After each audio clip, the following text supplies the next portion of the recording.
Hey, everybody, welcome to the Quick Talk Podcast.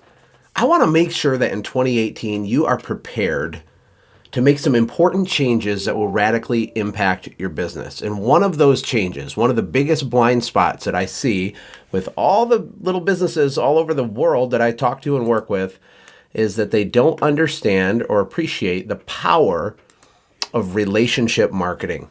You know, back a year and a half or 2 years ago, when I started dropping this phrase out into the ecosystem online, it wasn't a phrase anyone even mentioned. I didn't invent the term relationship marketing, of course, but it really hadn't made its way into service industry. And I've been on the forums and online forever, and I never saw it. And I thought it was fascinating because one of the primary ways that we got so much traction and momentum and got higher prices and just had so much success in our company was because of relationship marketing. And part of the reason we had success is because I did some of this stuff innately. Like, it was just kind of hard baked into my brain. I don't know why. Maybe just part of my personality. But the more I started to learn and grow as a leader, I started to recognize that there was a real structure that you can build around relationship marketing. I started to see the power of it. And some of the things that I was doing innately, just kind of without thinking, could have been improved on, right? So what I'm going to do today is I'm going to play a presentation for you guys that I actually made about a year ago. I think it was about a year ago, and might be a little more than that, at an event I went to, and I spoke in Oklahoma at a small event with Martha Woodward. And I gave a presentation that's powerful on the gratitude effect. I've done webinars on the gratitude effect. I need this to sink into your brain that this is the path. All business is done on relationships. You know, big $100,000 accounts are made with a handshake between two people, just like a little $200 account. And you can leverage this, but you have to be strategic, and you can't be scared to spend money investing in relationships. It's insane to me, the fear people have to spend a few dollars to nurture a relationship with an existing customer or to invest in a relationship with an influential or important person. It's madness. The ROI on this is higher than any other form of marketing on the planet. And when it comes to Send Jim, our software company, when we first launched it, you know, I was so excited because we had the ability to send gifts and gift cards and greeting cards and all these little notes, not just postcards and letters and emails, but all these other things. And because we can group them into sequences, meaning you click a button one time in our software and it's going to send a gift to this influential person today, and then 2 weeks later follow up with an email, and then a month later follow up with a little greeting card with a note in it, or whatever, you can drip for a whole year on these people. I knew that that was a game-changing tool for small business. It's built for speed, it's fast, it's clean, it's awesome, it's easy, it's amazing. But when I started trying to sell it, you know, I'm the charismatic leader of my company, right? I'm out there fighting the good fight, trying to sell, just like you are, right? When I started trying to sell it, we were not getting the results I thought. I mean, my level of passion and excitement for relationship marketing was just at a 10. I had so much certainty that this was the way to sell our product, and it wasn't working. It really wasn't working very well, and I was very confused because this is like one of those things that people need to do, they need to know, they need to understand, but it wasn't sexy enough. It wasn't resonating enough. I still really don't fully understand why, but it's the truth of it. So what we did is we shifted our marketing towards Radius Bomb once we got Radius Bomb built. And Radius Bomb's amazing, okay? It's amazing. And I can sell Radius Bomb all day long because when someone sees that our app Send Jim has a map and you can circle a single house on it or one neighborhood or just the lakefront homes, you can circle into a certain area, click a button, and deliver postcards. That is sexy and interesting and new and exciting and amazing, right? And because most small business owners are almost completely obsessed with getting new customers rather than focusing on retaining past customers, the sales went through the roof. People were signing up and buying Radius Bomb left and right. It was insane, right? And so finally we had, you know, some good financial momentum with the business. But, you know, I was always left feeling kind of bad because the real power of our app, honestly, is in the relationship marketing stuff. It's in the sequences you can build to relationship market to your employees. It's the way you can drip on and love on your customers, which is your single biggest asset of your small business by far, no question about it. That is your biggest asset. Now, if you started your business last week and you don't have any employees, you don't have any customers, fair enough, right? We need to focus on front-end sales. We have to go hunting. We got to go club stuff and drag it home and make sales and close the deals. But even after a season, or a couple seasons, you have a foundation that you need to nurture, or you're going to have what I call holes in your bucket. Holes in your bucket are the worst thing ever, and it's the number one reason businesses flatline their growth. So I'm going to play this presentation. Now, keep in mind, this was a presentation where I presented slides and all kinds of things to a live crowd, an audience. And so some of the things I say might not make perfect sense because you can't see the slide, but that's okay. I think the value is still going to be there for you. I appreciate you guys. I hope you're having a great Thursday when this is coming out, and I will talk to you tomorrow. Well, how's it going, everybody? You're not sleepy, are you, at the end of 2 days of sitting in a thing and staring at a screen, learning about systems? Well, my name's Josh. Most of you have absolutely no idea who I am, but I'm somewhat interesting. I'm from Michigan, and I got married about 15 years ago. This coming summer will be 15 years. And I had a service company in Michigan for about 10 years. Started out living in a trailer park, delivering pizzas, young married. Ended up starting a cleaning company. Had tons of pain and suffering along the way. Scaled the business up to close to a couple $100,000 a month. Totally automated it. Not because I'm a genius, because other people are geniuses, and I replicated systems and things like that. And we sold that company, and now I do have a software company. And what we're going to talk about today is probably something I'm guessing most of you have never heard of before. It's called the gratitude effect. And I think it's interesting, and hopefully you will also think it's interesting.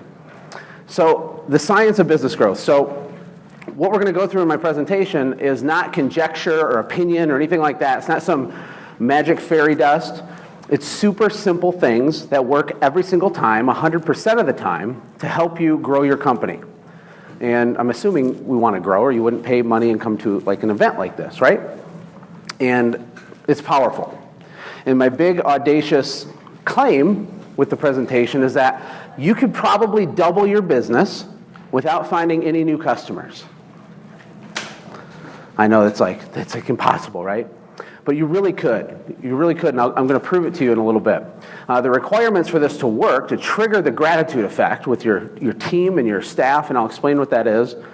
You have to have existing customers. You have to have been in business. You have to be a man or a woman of integrity that actually loves what you do and serves your clients at a high level.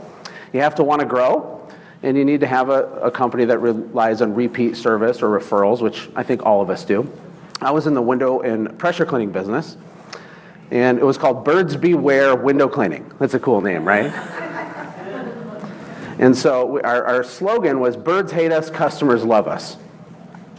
And like I said, I had pain and suffering. We really, really, really struggled. I remember in year 2 of my business, my wife went to the grocery store and bought groceries with our 1-year-old son, and her debit card was declined. It was one of the most humiliating and lowest points for me ever. You know, as the provider, I wanted to club stuff and drag it home and conquer things, and it wasn't working correctly. And it wasn't due to lack of effort, because my effort was extremely high. I was just working on the wrong things. After I had a light bulb moment, you know, the Michael Gerber work on your business instead of in your business thing. You guys are familiar with that, right? Yeah. When I started, even at a basic level, applying systems and processes and SOPs, standard operating procedures, and all those things, and I started looking at my business a different way, things changed for me, and we started to get a lot of momentum. The business grew. We automated it. For the last 2 years I had it, I only worked about 4 hours a week in the business, just reading reports and playing ping pong with our ops manager and our office team and things like that. And it was amazing. It was really cool. Then we got an unsolicited offer to sell our company to another company from California, and so we took it. So we sold, and then I moved to Costa Rica. Of course, because that's where you go. And this is a couple pictures of my family in our backyard in Costa Rica. And the bus, I ran over a monkey in that bus in Costa Rica. Not on purpose, because monkeys are super awesome and cute, and I felt horrible. He kind of committed suicide in front of my bus. And I started a podcast called Quick Talk Podcast. Has anybody ever listened to my podcast? Quick Talk Podcast. Not tons of maid service listen to my podcast. Oh, Martha raised me. What's that? I thought it was called Automate Grow. Yeah, it's the Automate Grow Sell Quick Talk Podcast. If you search iTunes for either one, it'll pull up. You can just go to quicktalkpodcast.com. But I interview people like Jonathan Potoshnik and Lisa McQueen from Australia with a $5 million maid service. And I dig in with these people, and I network, and I say, what did you do? Why are you different? Like, why is your business working? And so when I was in Costa Rica, I started doing that. I also have a software company that I'll explain more later, but that's kind of what I did, and it's been amazing. And it was afforded to me through the use of systems and through the use of what I call the gratitude effect, which is something I applied for many years in my business. So to me, the myth of business growth is that you have to go super wide. You have to do like everything. You need to do yard signs and social media and email and inserts in the newspaper and like door knocking and flyers and whatever. Like all the stuff in this list, there's so much stuff. And what happens is people go wide instead of going deep, and you get totally overwhelmed. And I don't know if I'm weird, but I literally would like have panic attacks. I have marketing overwhelm, right? Anybody ever felt that way? You know, how do you make your phone ring? How do you overcome the ups and downs of your season and the natural cycles? How do you make, instead of a total cliff a certain time of the year, make it more of a speed bump, right? Well, it's not by doing more and more and more stuff. It's by doing a better job on a few things. And we'll talk about what those are in a minute. So what if the real key to success or massive growth was right in front of all of us the entire time? Well, I think it is. I know that it is. And it has to do with this thing called the gratitude effect. Oop, I skipped a slide. The last slide said, simplicity is the ultimate form of sophistication, which is Leonardo da Vinci. Simplicity is the ultimate form. Here we go. Sorry. This is one of my favorite quotes. Because if there's something that can be overcomplicated or made overcomplicated, I am the guy that will do it. I will find a way to make it harder on myself. So to have a growth strategy that's predictable and measurable, it only needs to have three components. It needs to be really simple. It needs to be organized ahead of time. It needs to be consistent. Consistency can be hard. And like I said, I make easy complicated. That's my MO, sometimes.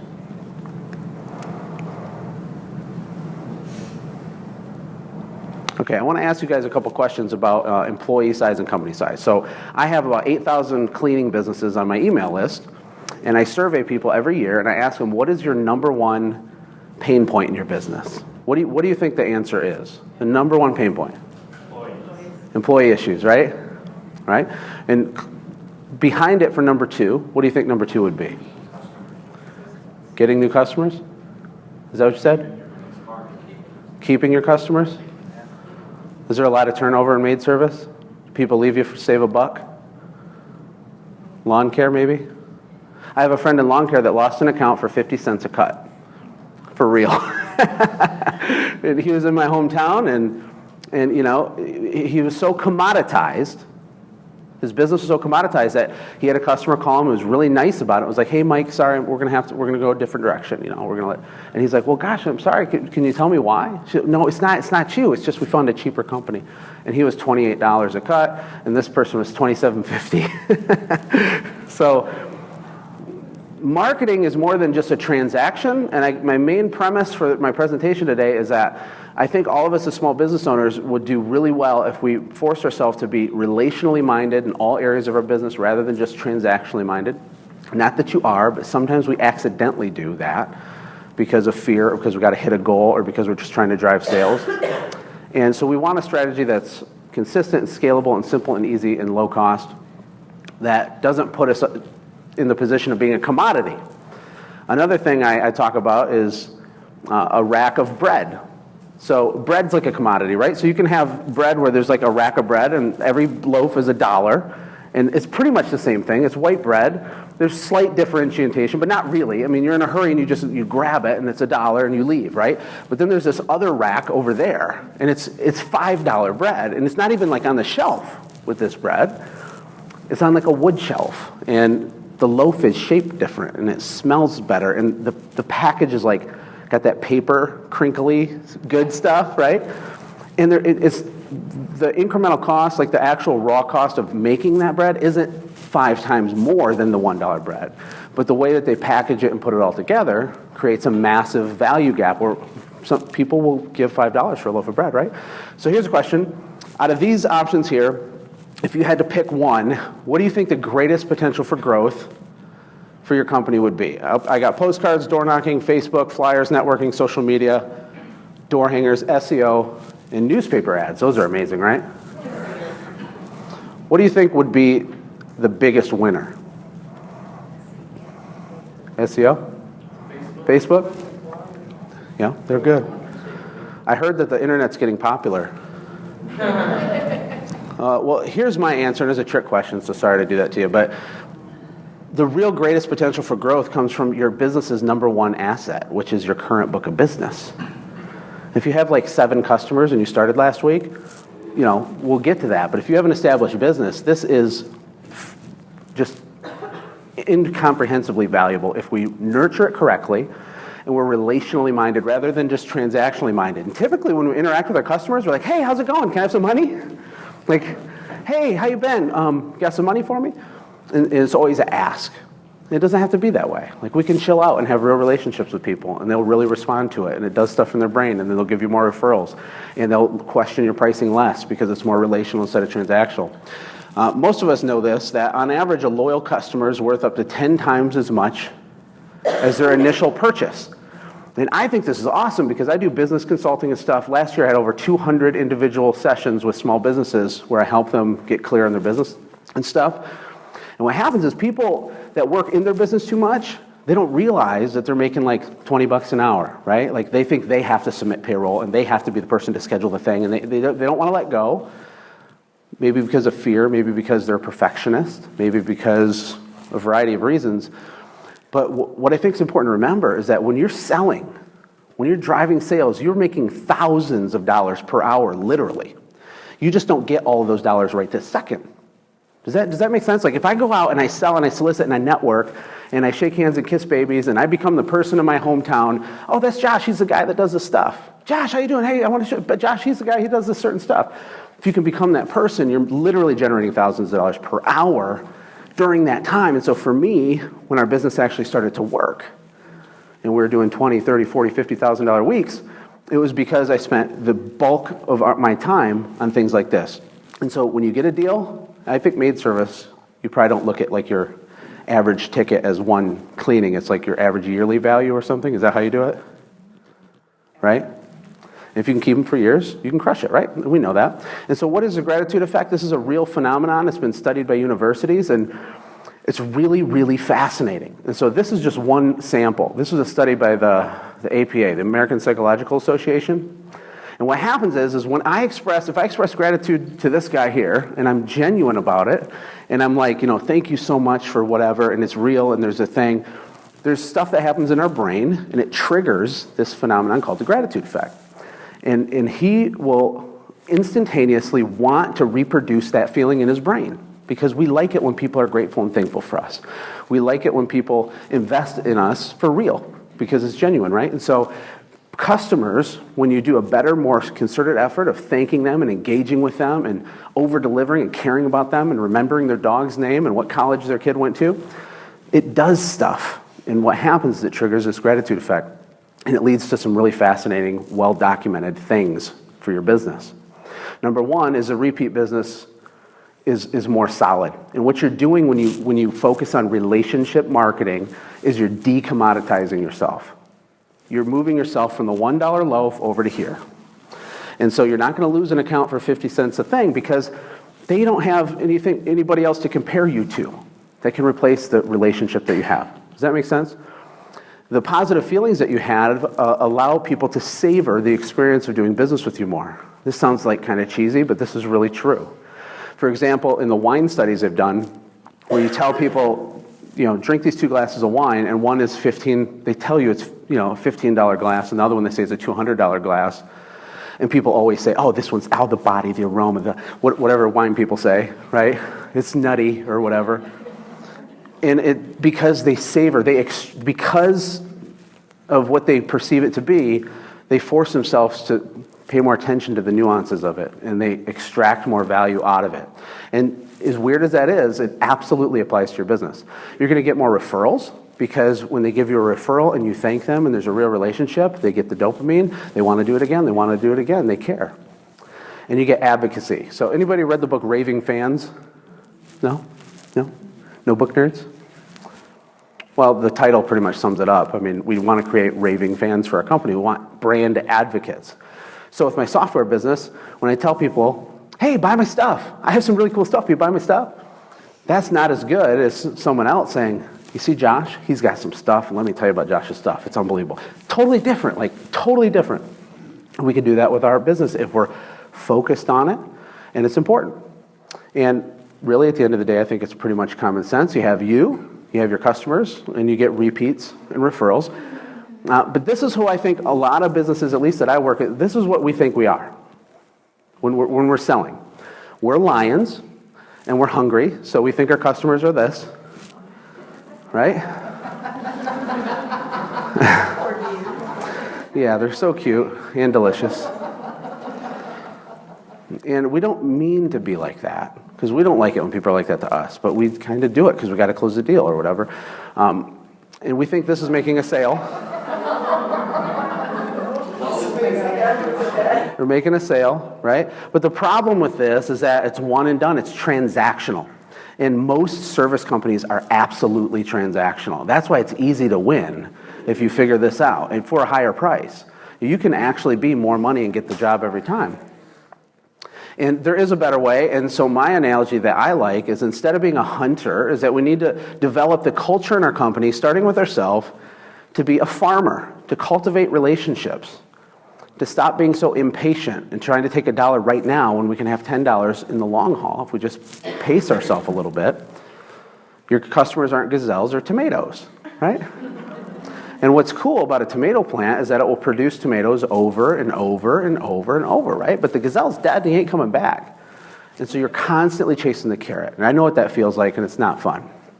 And you can create momentum. So again, to be redundant, when you focus on relationship marketing and triggering the gratitude effect, you are putting this in place in your business. You're setting in future momentum to make your loyal customers worth up to 10 times as much as their first transaction. But it goes beyond just customers. So, does everybody in here have employees, or some employees? Yeah, some? You guys are all totally awesome rock star businesses. How important is culture? How important is it that you hire people that do the right thing when no one's looking? How hard is it to even, right? It's incredibly difficult, but the culture starts with you. And the culture, you have to me, it's binary. And so you can be you do it my way, or you broke the thing, or you get out, I can put on Craigslist and find someone else in 5 minutes. You have those people.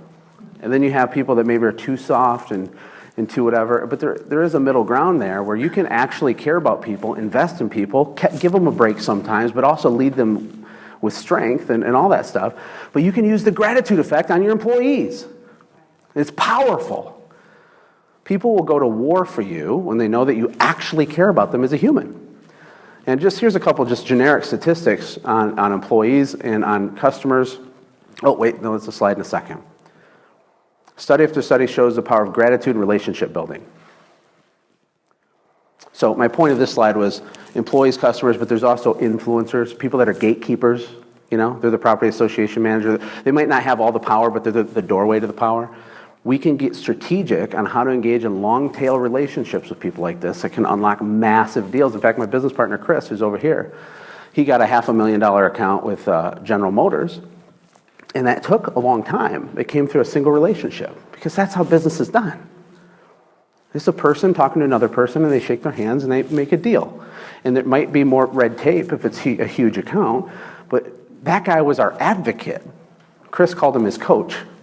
My partner Chris, he called the guy at GM his coach, because he had worked so long, was so patient, and gave and gave and gave and gave and gave and over the top and over the top and gave, that this guy had no choice but to help us get this account, right? That's an extreme example of what this stuff can do for you.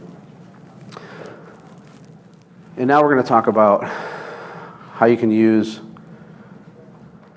gratitude effect with employees. So, companies with engaged employees have 147% higher earnings per share than their less engaged competitors. And when organizations successfully engage their customers and their employees, they have a 240% boost in performance. So if I could push a magic button and all of your cleaners back home, they're probably working right now while you're here, right?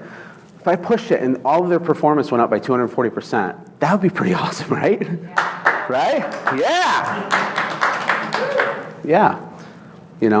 But you can move these things, and you can move in the direction of these things through relationship marketing. I'm going to get to specifics on how to do this and how I did it. With your customers, it says here it can cost 5 times more to acquire a new customer than to retain an existing one. We've all heard that. I think it's closer to 8 or 10 that people argue on that. And reducing customer defection by only 5%, like if you can reduce the amount of people that leave you by 5%, leads to an increase in profitability of at least 25%, as much as 125%. That's kind of cool. And 70% of people do business with you in large part because of the way it makes them feel. 70%. People buy on emotion and justify with logic. Don't you do that? Well, honey, I need the 4-wheel drive truck. I mean, it's just better for our family. We deserve this. Right? The raw truth is that I need transportation to carry me in a seat down a flat road from here to here.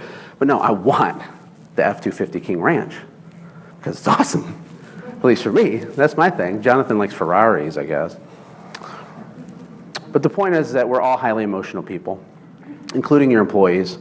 And when I talk about you being a loaf of bread and a commodity, a lot of times we're the same thing to our employees. They say, oh, I can work at this company and give away an hour of my life for $12, or I could give away an hour of my life for $10.50 here, or I could it's a commodity. It's all the same thing, right? It doesn't matter. It's a revolving door. But when you can break that and disrupt it, insane things can happen. So here's a funny question. How do your clients know that you love them? Obviously, you love your clients, right? They buy all your stuff. But how do they know that you genuinely, really, at least, maybe you're not as passionate as me, but I really, really love my clients, like a lot. Like, they're a big deal. Thank you letters. Good. Thank you letters? Yeah. Good. So here's my analogy, going back to marriage. What if you never told your wife that you loved her after the wedding day? Yeah, but I already told her I loved her. But I already said it. Good grief, what does this woman want from me? The stability of you loving her forever. Right. And the same thing's true for all of us, men and women, and with your employees and with your customers. But we don't mean to forget, but we forget. At least I forget. So she does. She's very compelling. She has plenty of leverage and ways to compel me. So I'm going to get into a slightly boring but very interesting topic called repeat rate. And it's super ridiculously, legendarily, is that a phrase, powerful for your business, if you can understand it. It's called the magic of repeat rate. And so I just broke down a spreadsheet and did some modeling and some projections for 2 companies, Bob and Mary. And they both have the same exact company, okay? All things are equal with their companies. They both have plumbing businesses. Don't know why I chose plumbing, just came out when I typed it. They both start with 1,000 customers from day one of my fake example here. They're both average a $250 job, average. And they both average exactly 22 new customers a month. Okay, we're gonna look at them over 10 years. And I was super conservative on the repeat rate numbers. The only difference is that Mary invests 5% of her revenue, which is massive, does not have to be anywhere near that high, but just to make the point that it still works, into relationship marketing to trigger the gratitude effect, and her clients and her staff will say. And Bob doesn't believe in it. He thinks it's dumb. He said, no, they'll call me when they need me, right? Bob's so awesome, his customers never forget who he is or forget to call. So, in other words, Mary's the farmer, remember the tomato farmer? And then Bob's the hunter. He's out just like looking for gazelle all the time. Which is like, I respect that, like, go win and stuff. But the problem is that over the long haul, the math doesn't work very well. And the businesses that I don't like the word coach, but the businesses that I work with and talk to, what happens sometimes is it's not that hard to have massive revenue growth for the first few years, and you can go flat. And the reason businesses go flat, and I see this every single week, is because you reach a point in your business size where you're losing the same amount of customers that you're gaining.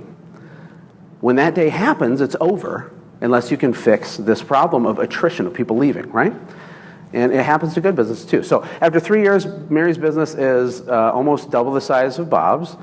After 5 years, it's almost 3 times the size. And after 10 years, it's actually over 7 times larger, okay? So let's look at some of the math. Here's the horrible looking spreadsheet here. And we'll just look into year 1. Oh, this is recapping what we said.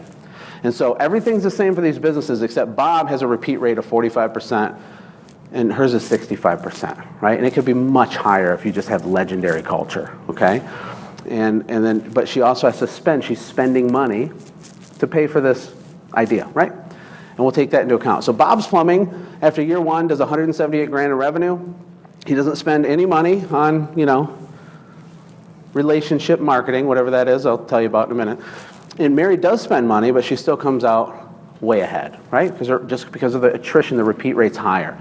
In year 5, we got a $400,000 business against a 1.1. She spent a massive amount of money, more than you would really need to, but still it makes the point that this is powerful. And then by year 10, it gets totally wacky and out of control, right? So I think that's amazing. And this is the problem with our companies right here. This is my favorite graphic, is that we have holes in our bucket, and we don't mean to. We do care about our customers. We care about our employees. We don't mean to. We're just busy. We just forget. We're not intentional about some of these other things because we're chasing the carrot and we're chasing the gazelle. And this is the problem. So new customers are like the water that go in your bucket. That's your spigot. And any marketing channel is valid. You do Facebook, you do whatever. If it's working, more power to you, rock it. But if you have holes in your bucket and you're spending money up here, you're going to reach that plateau at some point, right? Where the amount coming in the top is equal to the amount going out the bottom. Does that make sense? Am I crazy? Because I think this is so interesting. So marketing doesn't really matter, in my opinion, until you fix this first. This is a foundational, normal part of growing a very large company. And it's so much cheaper and it's better. So just to repeat there, the power repeat rate. And we're really overcomplicating things by going really wide and focusing on the spigot. We just want water spraying all over our bucket, right? And we're just going crazy, but there's holes in it and it's rusty. And we're spending so much time here when maybe we could spend an hour and develop an entire year-long relationship marketing plan for all of your customers or for all of your key employees, right? It could change everything for them, especially millennials. Anybody got some millennials working for you? How's that going? No, there's good ones for sure, just like any generation, but they are different. I recognize differences in them. Anybody recognize difference in work ethic and the way that they are with millennials at all? One thing I've observed is that they want to be a part of something. They want to get caught up in something. In my parents' generation, they would work maybe 2 or 3 jobs their entire life, and then they would retire and have a pension, and that's what you did. And so their generation yelled at me and said, get a good job, get a blah, blah, blah, and do your thing, and blah, blah, and you just get a safe, secure job, right? But the generation after me, the millennials, they're going to have 15 average jobs during their career based on current research. They're very transient. Anyway, that was a sidebar.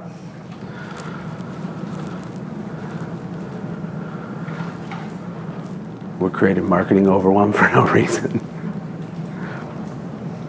So how do we fix it? Okay. Here's what relationship marketing is in more of a practical sense. We'll talk about it here for a couple minutes. So it's simple, but it needs to be organized and it needs to be consistent. And so how do you get organized with relationship marketing? Well, let's just do a fake example for your customers, okay? Let's just pretend that guy with the cool mustache is your customer. We're going to have 12 months of the year to put your 12 customers. Or the same customer, but 12 times, right? Here we go. And maybe we just decide up front, because we're intentional and we're working on our business, in our business, that, hey, you know what? It would be really cool if we sent a letter or an email. I think that's an email. A few times a year, right? But you pre-schedule it. You could even pre-write the email and you lock it in, right? And then maybe on top of that, you're going to send some sort of a thank you card, like someone mentioned in the back, or something a few times a year, or some sort of a touch point, a follow-up. Do-it-yourself newsletter maybe comes in 3 times a year, and maybe you really tie it all together with a few phone calls. And the real key for this to work is that when you're doing these touch points, you're not asking for stuff. You're not a taker, you're a giver. Right? Bill, how are you? How's Susie? How's Oklahoma State going? Hey, no, I just had a note on my desk to give you a call. We're just checking in with you. Or maybe it's, something else. Maybe it's a note with a do-it-yourself tip or whatever. This is so simple. This is why our company grew like a rocket ship to the point where we had to stop marketing because we couldn't buy enough trucks and hire enough people fast enough, and why we got bought by a company from California is because I was obsessed with 2 things in my business. the customer life cycle, that whole magical, they never heard of us, they're a raving fan, and everything that happens in the middle, that, and the identical thing with my employees. The culture is second to none. I asked people on Facebook, what's more important, your customers, your employees? It was like this Facebook war, like people are just going crazy, arguing. And the answer to that doesn't matter. The point is that they're both everything, right? Aren't they everything? You can't have one without the other. You can't. And so getting organized with the simple touch points to actually show people you care, which will trigger the gratitude effect in their brain for real. This is science. It's very powerful. Literally can cause your employees to want to go to war for you. It has to be real and genuine, but it can. One of the ways I did this as a practical point is I did two things. Number one, I had a secret spreadsheet for every single person that worked for me. And on the spreadsheet, I had the name of the employee, the name of their girlfriend or boyfriend or spouse. I had the name of their favorite sports team, the name of their hobby, their favorite color. If they had a cat, they're into cats, I want to know the name of the cat. I compiled data. It's called data mining. I did this for my team. I want to know who they were. And then I tried to figure out their love language as an employee. Some people respond to public recognition. Some people respond to you pulling them aside privately and giving them $100 and say, hey, I just see you. Like, you're crushing it for us. Like, thank you, right? They'll literally climb Mount Everest for the next 72 days because of that. Some people respond to money, straight money. Some people respond to lots of things. The point is that I got organized with my people, and then I made sure that I was touching them throughout the year, and I call that planned randomness. And I didn't make up the phrase planned randomness because it's so awesome. I feel like I can't claim that. But I was doing that without even knowing that that's what it's called. And to the employee, it feels completely random, but to me, it was an absolute system, right? Total system, relationship marketing system. Good stuff, right? Here's just a couple of little ideas. So maybe you do a short handwritten note to every one of your employees, but every one of them gets their handwritten note in a private way, so it's not a big deal, so it doesn't feel like it's a corporate thing that just happens every month. It's more personal than that. Every couple months, they get a small personalized gift. You should be doing quarterly reviews or checking up with them, but that's not what I'm talking about with a 10-minute checkup. That's a how are you doing? You said you had those student loans. How have we been doing on that? Are we making progress? Are you paying some of them off? What's going on? How's your budget? How's whatever? You wanted to buy that house. How's that going? Have you been looking?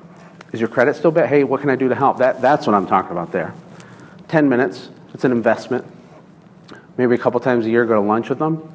Invest in them as humans. I always hated the phrase human capital. That's what employees are, right? At a big company, they're human capital. It's terrible. No, they're just humans. They're humans. And then maybe they get, and this is outside of their normal compensation, they get something significant that they didn't know was coming. Now, all of the cost of this, it's already going to be figured into your stuff because you're CEOs, right? You know what to do. So you're going to plan for it ahead of time, but they don't know that you did. That's why it's planned randomness. That's what triggers a gratitude effect. That's what's so awesome. And for your customers, as needed public recognition, you can do the same type of thing, right? These are called sequences. You can do a sequence of touch points to serve them in whatever way makes sense. And a really important point with this, though, is how you do this is so much less important than doing it at all. Who cares how you do it? I don't care if you just do it your whole... Nobody does this stuff. It's a huge deal. It decommoditizes you. Okay, so we can recap briefly what we learned here. And you can double your business without chasing new customers. It's math. It's really true. If we can get the attrition to stop, create supermen and women in our culture with our employees, which will serve our clients better, we're going to get that 10-time lifetime value out of everybody. And, like I said, nothing was based on opinion or conjecture. It's science and stuff. It was on Google. It has to be true. I believe the greatest potential for growth with all of our businesses is through our current customers. There's only 3 ways to get money. It's to get more customers, to get more money from your current customers, or both, right? You can actually increase frequency, which is more complicated, but the current customers are a huge blind spot. And again, to show this for the 3rd time, generating that loyalty makes your initial transaction value or maybe your first year's value worth 10 times. If you can nail that. If you can we spend money to market and then we got them and we stop. we spend a little more, just a little more, to keep them, that can happen. So it's highly profitable. And the gratitude effect, the science of it is that it gives you, for sure, more repeat business. People buy more and more often from those they feel valued by. The positive feelings of gifting and being thanked allows them to savor the experience of doing business with you more. They're emotionally connected. They get more referrals, and then they become brand advocates. The really good example of not being a commodity is like when the iPhone first came out. And when someone bought one, they couldn't not tell people about it. Like you guys have Apple products you've opened, even if you hate Apple, literally the packages are better. Every single thing about every part of the entire process of that product. They wrap this thing around like the battery charger. It doesn't even need to be there, but it's like you peel it off and it like clicks. It's like it does, like that stuff's engineered. If you buy a MacBook and you take the case off of it, it's super suctioned on. And it's like, and it pops, it goes, when you pop it up. They've spent hundreds of thousands of dollars in R&D to make it do that. Why did they do it? And how can we learn from that for a little local business? The principles are exactly the same, even though they're a giant, global dominating company. The principles are the same. But when you nail that customer experience and all those intangibles, this is what happens. It's freaking awesome, and it's different, and it's a $5 loaf of bread. And I have to show people, oh God, did you see the new artisan bread at the market? It's just fabulous. And we have to show, and now they know about it, and then they do the same thing, and it keeps happening. We can do that with our service companies. And it's inexpensive. It just takes a little tactical strategy. That's it.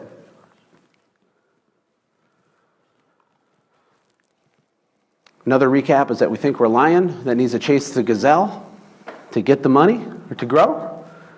We don't need to do that. We just need to be Mr. Farmer guy over here with the tomato plants. We learned about Bob and Mary.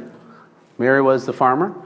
Her business was a lot bigger than Bob's. They're both good people. They're both outstanding plumbers. Their customers, they do a good job. But Mary was super intentional about reinvesting to make her clients sticky. You ever heard that term? Make your business sticky. I mean, getting customers is one thing, but keeping them forever is a totally different thing. Yes, stick to you like glue.